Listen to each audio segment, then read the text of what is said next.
আসসালামু আলাইকুম। আমি সানজিদা নোয়াখালী থেকে বলছি।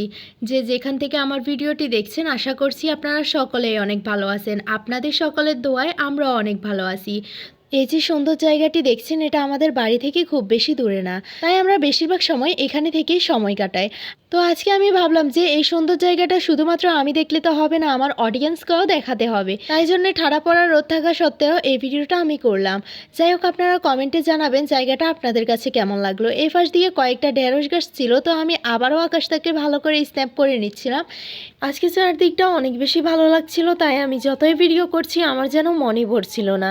আর এদিক দিয়ে সূর্য মামা এত পরিমাণে রোদ দিচ্ছিল, ভাই আমি পুরো পুড়ে যাচ্ছিলাম।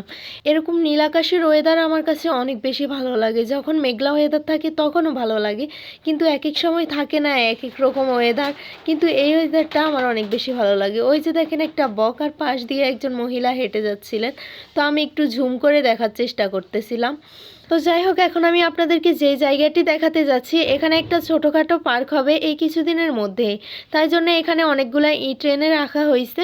আর এই যে এই পাশ দিয়ে একটা তাল গাছ ছিল, যেটার মধ্যে অনেকগুলো তাল ধরেছিল। আর এখানে থাকে এই গাছটিও আমার কাছে অনেক বেশি ভালো লেগেছিল। এই আকাশটার জন্যই গাছটাকে এত সুন্দর লাগছিল।